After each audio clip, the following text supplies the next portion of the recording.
You guys, it's the weekend. Yay! Which for entertainers doesn't really mean anything. Nope. It just means another day. Absolutely. We have the amazing tenor of rock, Tommy Sherlock, with us today. So excited.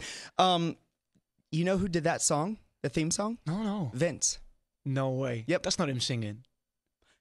No, I think it's like Bette Midler or somebody like that. It's not Vince. I was going to say. Right? Am I right? That's Bette Midler? The word is. Okay. Yeah. The word on the street. Yeah. So welcome to the show. Thank you for having me. We are without makeup today because I think Keely was running late as we were with our show. Yeah, just Tommy. Just a little bit. The Who's Tommy. Yeah. Not to be like mistaken for Tommy. It could have easily happened. But it was great like casting. Well, every time in rehearsal, we were like, Tommy, can you hear me? He was like, what? What's going on? What's going on? Very apt, yeah. Just who wants to play Tommy? Can we just find anyone called Tommy? Just anyone. Just find a Tommy and just put them in because you're not talented or anything. No, it doesn't matter. But it was a crazy night. It's great. The house. It's always fun playing House of Blues. It's great. It's a great venue. The venue is something that sticks out for me straight away. It's incredible, like the whole vibe, the seats and those gothic kind of the things in the. I couldn't stop looking at them last night. Even like when you were grabbing my face, those big like mosaics, and I was like, Jesus. I thought you were just like, hi, Daddy. I was in there, but I was going, look at those fucking cool the pictures up there. P.S. I played his father last night. Yes, you did. Yeah. We had fun though. It was cool. Yeah, it was good really time. Cool. We've got some great. Scott and Nick were there. They videoed, and so we've got some. Oh, you haven't seen some of the footage yet. I just woke up. No, you didn't just wake up. You rolled into the studio with your Harley. Yeah, I did. And you like fine gentleman poured me a whiskey. Yeah. So well, that's how we roll. Oh, and it's the 1st of December. Cheers. Oh, yes, it is. Cheers. See, here you go. Oh, wow. Well, this is Sarah Hester Ross, who cool. I was like, do you know Sarah? I don't, I very few people I knew there. Like, there's me taking a swig of Fireball. You passed that to me. I was like, passed it to me. Someone was like, yeah, go have a go at that. It was in a paper bag. Yeah. And Kellyanne goes, here. So, okay. Yeah, Kellyanne doesn't. Sarah Hester Ross is the funniest person that I've ever known. But she gets up on stage and she doesn't care. Oh, she just bleh, embodies it, just all like over the straight stage. Yeah, just goes for it. And I was telling the boys earlier, I was like, she sounds damaged. Okay, and I love that. Yeah, but then the best voices do though, don't they? Because there's almost that the notion that something could like snap or just something, but you want to listen to it because something could go wrong. The vein would just like pop out of the neck and just be like. There's always that fear that goes on with people with voices like that, but you can't. But they don't. To them. No. You were in rehearsal with me the other day, and Naomi, she growled something, and I was like, I try to do that, but I cough. Yeah. But then that's the thing about voices are they're so unique. Like your voice compared to someone like my voice, they're worlds apart, but they've got their own magic to them. They've got their own sound, and that's why people love listening to people sing, because everyone has got something different, something completely different. It's. I mean, there's a lot of imitations and stuff that go on, but when we talk about voices, that kind of thing, that growl, almost can't be taught. It's just it's part of. Oh, there you go. No, okay, but look, this looks like we're on the West End right now. Look, this shot is amazing. There's me looking at the mosaics. I'm only joking. But that shot, is like it's very cool. We're selling this show for the West End or Broadway or something. Like, it's such a good shot. I won't talk about my pitchiness. No, it was. I think we all struggled. The sound was a little bit crazy, but it was just a good night. It was fun night. I keep getting invited back to do these kind of things. Oh, shit, look at that! See, you're still looking at the lights. Now that's West End. There you go, right there.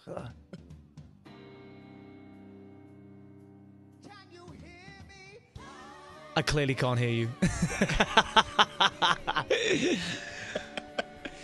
No, it was, man. Looking at it back there, it was you were Method last night.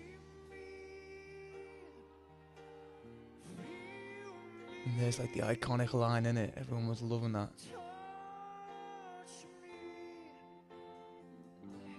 It's just it's so great. Like it's so great, and it's so much fun because there was people from like every show up and down the strip there. There was and Die Hard Who fans though. Did you see them? Well, yeah, well the Who fans with their t-shirts on. Yeah, like crazy in the front row. Yeah. And but like even on the cast, like we've got Vin from Bronx, the Bronx, and like Enoch from Zombies, and Tracy, who actually was like picked. I believe. Don't quote me. I believe she sang Acid Queen last night. Oh, Tracy, yeah. She killed it. She knocked it out the park. She was picked by them from Broadway, I believe. Oh, wow. And she went on tour with the band. Cool. With who? Yeah. Awesome. Yes, you didn't know this? I did hear this. Like you said that someone crazy, right? She'd been on tour with Pete Townsend or something, hadn't she? She was like, "Yeah, I'll do it." That's amazing. So this is the kind of like shit that like gets house thrown seats together. Yeah, like it's crazy. It's so much amazing. fun. You guys invited me to do my first house seats when we'd first literally just got in. Oh Jesus Christ! I was talking then. Sorry. So you guys invited me to do my very first, and it was when you presented the 50-year anniversary of the Rolling Stones album. Yes. And I did like one line on that, and I didn't know anyone. I was like, "Oh, I'll just sing a little song." I was like, "Yeah," but it was it was really cool, cool. And this was like a perfect fit for you. Yeah, it was awesome. So I want to know about you. Okay. Let's talk about Tommy Sherlock. Okay, that's interesting. You're clearly a rocker. You clearly love theater. And you don't wear a kilt. I don't wear. That's Big Jim. That's Big Jimmy. Big Jim is Big Jimmy. My boyfriend's mother has the biggest crush on Jimmy. On Big Jim. Everyone does. Everyone loves Big Jim. Everyone loves him. He's so, you guys will have him, like if you have money, he's so charismatic. The stories he tells are great, and he comes across that way on the show, we're all dancing around and singing around him, and he's just like controlling the whole thing. He's awesome. I mean, and it takes a lot of balls. Especially in a kilt. To stand on stage. Look at you guys. I am such, I've been to the show like, I don't want to say, but like, I've been there so many times, and the arrangements that you do are amazing. It's so great. Cool. But tell me, like, what prompted you, threw you into music, theater, whatever? Do you dance? Like, do you do everything? Well, I guess being on the West End and stuff, you have to do everything. I started as a dancer. I started training ballet. I was really? a ballet dancer, yeah. I went to musical theatre college, and before then I'd done some youth ballet and some ballet lessons, and found that it was kind of like a natural progression to go from there. It's like that one day when my parents kind of like was like, "Okay, here's your next step in life," and it was either the army or go to because majority of my family have been military, and it was either that or do something that I was really interested in. Well, I mean, if there's a choice between going into the army and no, but I love that shit. I when you go paintballing or whatever, I fucking love getting involved, and I love rolling around. And I guess it's almost that little tiny bit of twistedness in myself that I would almost love a bit of warfare. You know what I mean? Yeah. I'd love to be. It's maybe it's like the male thing, but I didn't choose that path. I chose the performance route, and you're like Billy Elliot. Yeah, there was like an article run about me in the local paper at Liverpool saying I was like because I'd won a scholarship to go to my college, and full scholarship, they paid for it, and I come from a very working class background because my family couldn't afford any of those fees, kind of thing. So it was all like, oh, he's going to musical theatre school, kind of thing. So yeah, it kind of just stemmed from there, really. Going back to your question, it's I danced, and then I found I took a lot of dancing roles when I came out of college. I was in Mamma Mia and my second show was I got the lead in Footloose on the West End, and it's a hell of a role. It's hard, and there's a lot of you know, you're very rarely off stage for 2 hours, and I had 2 massive knee operations on that show.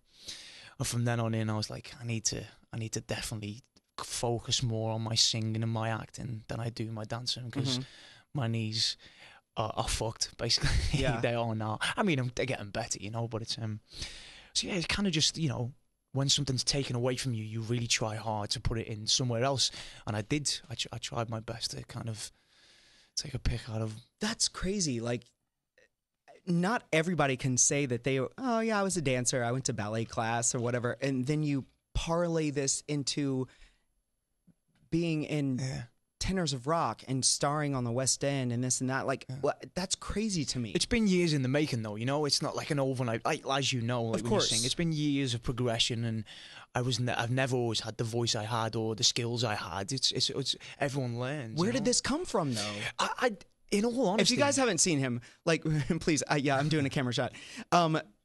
If you haven't seen him, go check out Tenors of Rock. Please do. At Harrah's. It's so good. And you guys, well, me personally, when I come and see it, I always like tear up a little bit. Mate. Because, but I love your voices and the arrangements that you guys do. You guys do the music of the night, and it's just a show-stopping. Like, I want you guys to sing that like forever. Oh, man, I want it to be like on my. Next time I come, I'm just gonna like record it. And, Just like, do it. Just do it. Just pin it up. It's just so good. That's cool, man. It's cool. Yeah. You know, everyone's always got that secret bit of rocket in them. You know what I mean? Like when you first picked up, I think, like, I mean, this is so on rock and roll, but my first like LP was "Break Out" by the Swing Out Sisters. And it's the most on rock and roll. But I was about 7, and I think my older brother at the time came in with "Appetite for Destruction." It was one of the first albums I ever listened to. Yeah. Guns N' Roses have always been my number one band. You know, they didn't make masses of music, but the music they did was solid and amazing. And rock and roll, it was bad boy, it was rebel. So I guess from an early age, I've always had that kind of thing in me. You know? I did a lot of musicals, but I always had the rockiest sound and edge to my voice. But since performing with the boys have been going now. Tenors of Rock boys have been going for about 7 years now, and I've been with them for about 2.5. But since joining these boys, like knowing how good all their voices are and being on stage with them every night, you kind of have to raise your game, you know. And I've listened to a lot more rock music, studied more rock music, and I just find myself, my voice has just naturally lent itself to that kind of way of singing, which I'm so pleased about, you know. I felt bad. Kellyanne looked at me last night. She was like, we should really know this song. Or yesterday, at rehearsal or whatever, she's like, we should really know this song. It was the join together with the band, and we both were like, we don't know this. She was like, I feel like a horrible rocker because, you know, she and I were both in We Will Rock You. And when you get pegged as this rock kind of person and you can't deliver, it makes you feel, you're like, I've felt that so many times, but like, you do this. But like anything in life, but I know this. It's never too late to learn. Yeah. It doesn't matter when you've heard the song. I heard that song for the first time. This sounds quite rock and roll, but it's not. I've never really been that into The Who because they're so before my generation. Yeah. I've watched their Hyde Park 50th anniversary and stuff, but I went to see them in Las Vegas when they performed a couple of months ago. Yeah. And Join Together with the band was the best number they did all night. It was fucking awesome. You know, Pete came forward. He was surrounded by about 15 monitors. It was so fucking rock and roll. But then he just stepped forward and everyone was on their feet for this one number that I'd never heard of.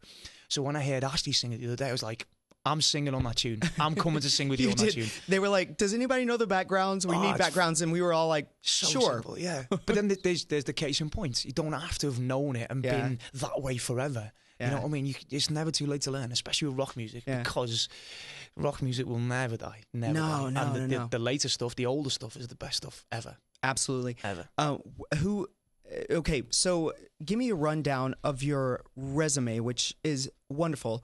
You don't have to everything, but what are your favorite gigs that you've ever done? And I say gigs loosely. because you can't like just be like, oh, I did West End, it was a gig. So, Well, you know what I have, mean? you know, like yourself, you put them in different brackets. You have different best gigs for different reasons. Yeah. Like Mamma Mia was my first show out of college, and it was the international tour. Granted, it's not the best gig, the best show, unless you're a massive ABBA lover. But for me, for my first job, for going around the world, you know, just fucking seeing the world, being in my first show, and it being a laugh. You know, there's nothing technical to Mamma Mia. You just do it. And It is what it is. It is what it is. For me, that was one of my best jobs, just because it was a life experience. Yeah. But so you know, obviously I did Footloose straight after that, and that was my first West End lead. And to see your face up outside and stuff is crazy, and to not leave the stage for 2 hours is fucking crazy. But then I also needed 2 new knees at the end of it. You know what I mean? Well, so you're almost like, fuck that job. But different jobs for different. There's lots of jump ropes and things, and jump ropes and flipping off things, and it's paddle horses and gym work. But yeah, it was a great job for me, and you know, something where you get to really hone your craft because you get so much stage time, you know. So a lot of people, I've been in ensemble many a time. Like my last job was featured ensemble kind of thing. Before that was Wicked, which was ensemble covering and stuff. And I don't knock that at all, because I think you learn so much on being on stage in the ensemble. You get to look around a bit more, and you learn from the leading actors. But having that stage time to yourself, there's nothing like it, you know. You learn so quick. So quick. I always get cast as the swing. Swings, yeah. Well, listen, swings are so hard come by. If you can be cast as a swing and you can keep your job, you are a diamond in the rough, man. I was the understudy I was the first understudy that did all 8 roles in the show. It was a lot. I mean, I would have like a beard. Then the next day they were like, "We need you to play like the German like." In the same show, 18-year-old, for whatever. The first scene, could you ever be and then just shave it off? Then the next day, I was like painting my fingernails black and like putting on an eyeshadow and stuff. So yeah, like it's crazy. Man. But who's your favorite person that you've ever performed with? Oof. Because I know you've got a lot. Yeah. The favorite people I've ever performed with. I like genuine people. You know, I'm not really a massive star kind of thing. Yeah. I've only ever been starstruck once, and that was when I met Tom Hardy. I am Tom Hardy. I don't know if you know, is a massive Hollywood actor at the moment. He's a British actor. Yeah. No one knew who he was back then, because he'd only done a couple of things, and he came to watch Matilda. I think news had gone out that they were on the West End. On the West End, I was in Matilda. Yeah, I played. There you go. See, look at you. He's so humble. He's like, oh yeah, I forgot to say I was the star of Matilda or whatever. But no, I mean, there you go, Kate. Some of those kids were my favourite to perform with, because you know I remember now some of the talent that comes out of those kids that are there's Tom Hardy. There's right Tom there. Hardy. For those of you who know, will know what Tom Hardy is. But I met him when I was super starstruck, because he's an incredible actor, and he was so humble. He was asking me what I'd just been doing, you know, and I was like, oh, I've just been in, you know, Wicked, and I've come over to Matilda. And I was like, what have you been doing? He was like, oh, you know, just finished filming Mad Max. And I was like, okay, as you do. But yeah, my answer to that one's definitely, it's the real people that I get to deal with. When I did Wicked, I did it with Louise Damon and Rachel Tucker. Now, those 2 ladies are real singers. They blow my mind, The technique they've got, you know. Yeah. I'm very limited when it comes to that and singing. You sound like you've got great control of yours, but I just open my mouth and see what shit comes out, you know. And mine is whiskey. Yours, mine too. There's no control. It's just have a. I swear to God, have a drink before the set, and you're good. Absolutely, fair play. Absolutely fair play. To be honest, sometimes harder to do. With Mom's watching. Hey, mom. Hey, mom. But she knows. She does the same thing. So yeah, real people, those kids, you know, who blow me away. Like when I perform with friends, if I know I'm doing a job and I get a job with a friend, that's amazing for me to share a journey that you share on stage, not being wanky and stuff, but you perform and you're in it at the moment, you know, a bit like me and you were last night, and you and Kel were. To do those things with friends or people that you admire is the one for me. Thank you very much. Look at that. Yeah, look at that. There you go. Oh, it just magically appeared. Scott Whitney, ladies and gentlemen. I'm being made to feel so at home here, guys. I mean, you know what I mean? That's we try to do our job. Whiskey. But so how's Happy your to be of service. How do you like living in the U.S.? I really enjoy it. What's your because I know you guys like Kellyanne and John, like Di, everybody. Like, what's your experience in the process of moving over and being an American? It was. I wouldn't call myself an American. You know what I mean? Yeah, You know I what I wouldn't mean, call though? myself an American yet. Yeah. Maybe But one living day, here. but living here.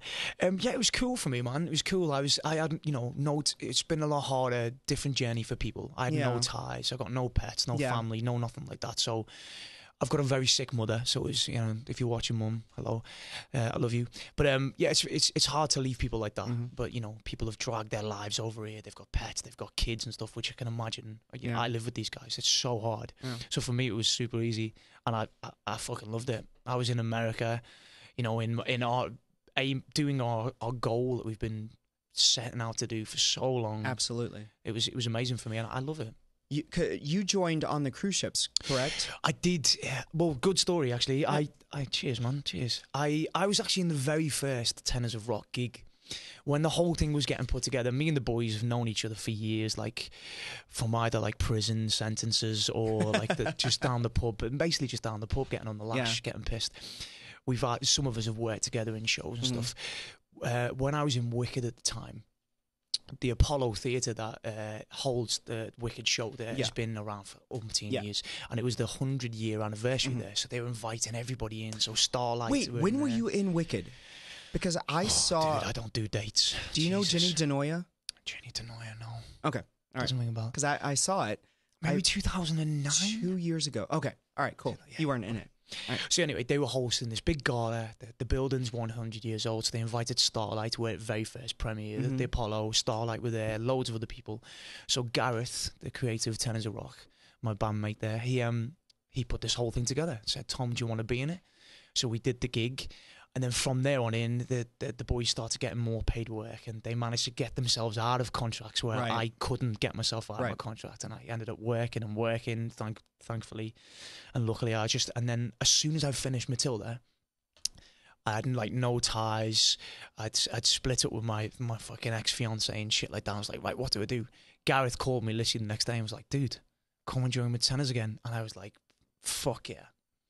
Absolutely. I've been wanting to do it for so many years. So we started doing, I joined them on the ships and the corporate gigs, and yeah, the rest they say is history. Oh. And here I am in Vegas with you fine people drinking whiskey. On the radio.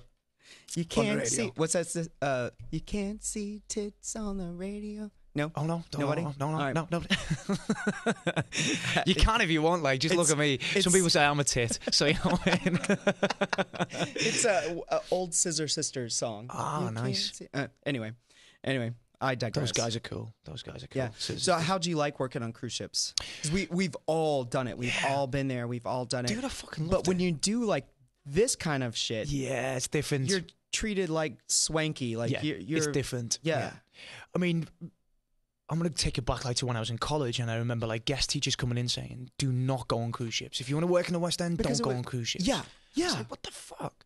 Exactly. The quality of caliber of show they have on the ships these days is incredible.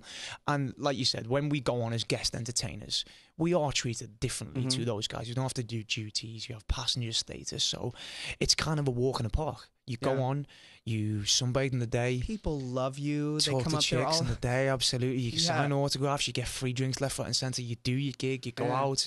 It's an awesome gig for guest entertainers. Yeah. But even for the guys who were on the ships there, like I saw Greece on one of the not Celebrity, the Royal Caribbean ships, and it was amazing. They have Greece. Absolutely amazing. Mamma Mia is out there now. Night Fever. Saturday Night Fever. Mamma Mia. Saturday Night Fever. They've all their book shows out there at the moment are incredible. Rock of Ages Rock is of there Ages, yeah. as well. We Will Rock You. We Will Rock You is out there. We Will Rock You, yeah. Yeah, like I haven't. I want to go on a ship as a passenger. Oh, I would love to now. You know what I mean? I would love to now. Yeah. I call it the buffet of travel. The buffet of travel. Because they drop you off here. Yeah. And you go, okay, that's cool. They drop you off here. Yeah. You go, okay, that's cool. Like the buffet. Yeah. You go and you're like, I don't really like crab salad. It's fun. I'm not going to have it again. And then you can just go walk around this luxury ship for a day. You can just go back and be like, you know what? I like ribs. Absolutely. So I'm going to go to X spot, and then you book your vacation. Done. Yeah. And then there's always a guy brilliant. standing right there to go, did you enjoy your holiday? Come and book your next one. Exactly. They've got Exactly. it down to a T. When I was out there, I would help out with because you're bored, whatever, and not bored. You're having be fun. bored. No, you can be you're bored. getting paid to whatever do your thing. But I would sign up for shore excursions. Yeah. Which meant you would Yeah. hold the paddle in the air and be of like, course. if you don't know where we are, we're here. Like dummies, you know. Follow the fluorescent yellow sign, everyone. But you would get to go see the best places ever and for free. Absolutely. You know, that famous old saying that travel broadens the mind. It definitely does. The amount of places you go to and the things you see, whether you like it or not, enhance you as a person. I am not anti-college, anti-university, this and that, but I do feel like, especially like this day and age, you need to travel. Oh, for sure. You need to experience the For world sure.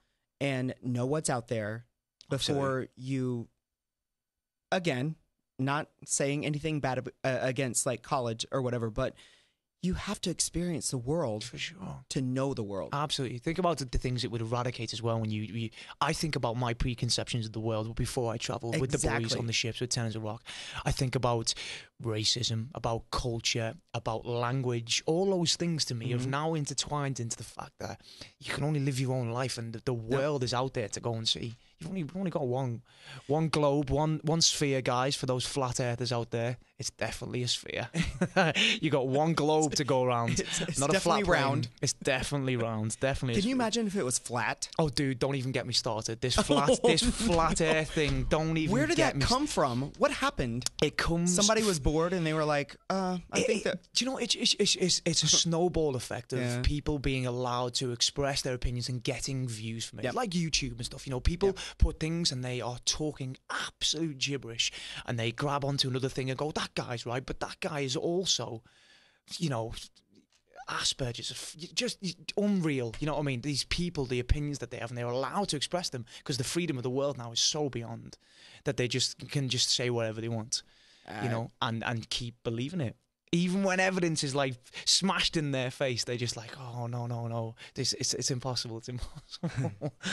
That's my take on that. Sorry, I got a bit fiery then. Let me have a little bit of whiskey, Jesus. There you go. Honey Jack. Honey Jack, thank you. We're Sorry. sponsored today by Honey Jack. Oh, please. Which is cool because I'm from Tennessee, so. Are you really? Yeah. No way. Yeah. That's cool. Have you taken the tour? No. Oh. It's a dry county. I heard the other day. It's crazy. It's like this place. You can't buy lottery tickets here. It makes no In the biggest gambling place in the world. makes no sense. Yeah. Huh. Okay, tell us where we can find you Oh, cool. Would you- and look into this camera with that handsome face and Talk about that. So you can find me and my bandmates, the Tenors of Rock. We perform nightly, Wednesday through Monday at Harrah's Casino, 8 p.m. There He we does are. not There's wear our a skirt. website. It's a kilt for those. but he is shirtless. So if you're Sometimes I so go shirtless. inclined, Sometimes I go shirtless. Yeah, we're at Harrah's Casino, 8 p.m. nightly. It's like you've seen it. It's a hell of a show. It's like a nostalgic so good. journey. It's like It's a so nostalgic good. journey through your favorite classic. but it's tunes. not just like, oh, we're gonna sing "Sweet Child of Mine." No, no. Oh, sweet child of mine. You guys take it into like this different. Yeah. It's so good. We mix it with Living on a Prayer, and we twine those tunes together. We slow bits down. It's all about, you know, Nicole Scherzinger, when the boys were on X Factor, she had it right. She got it right in one saying. She said, "I'm all about men singing their balls off," and that's what we try and do every night. Just sing our bollocks off. That's right. Yeah. That's how the group. It was Yeah, yeah. X Factor. Well, the boys have been after Yeah. the Apollo gig at Wicked. They obviously got a bit more attention, more Yeah. gigs, and X Factor invited them on there to perform. Yeah. I like Nicole, Yeah, oh, I mean, she's a goddess among goddesses, isn't she? Jesus Christ. and she's so alive. talented. amazing. Absolutely Yeah. amazing. And Have you does seen- musicals now. Does musicals. Yeah. She's doing Cats and Evita, I think she's doing now. Yes, She's doing something or other. But something She's super talented and super fit. crazy talented. Beautiful girl. Absolutely. Just give me some other. he's down his whiskey. Yeah, I love her. But thank you so much Thank you very much. Honestly, like you very it was much. so cool to perform with Was you that last about half night. an hour? I know. I told you. Is that? It goes really fast. Okay, Yeah. keep rolling. Let's Your go. hands are really cold. I know, cold hands warm Look, heart, do innit? this for me. Bryce is gonna be really jealous. So when Okay. he watches, you guys know. Guys, he's thank gonna you be for having me jealous. on. Thank you for having Yeah. me on. It was a pleasure performing last night. It was cool. Tommy Sherlock, you guys. Tenors of Rock, Harris. Thank you Go very see much. it. Thank you, Brandon.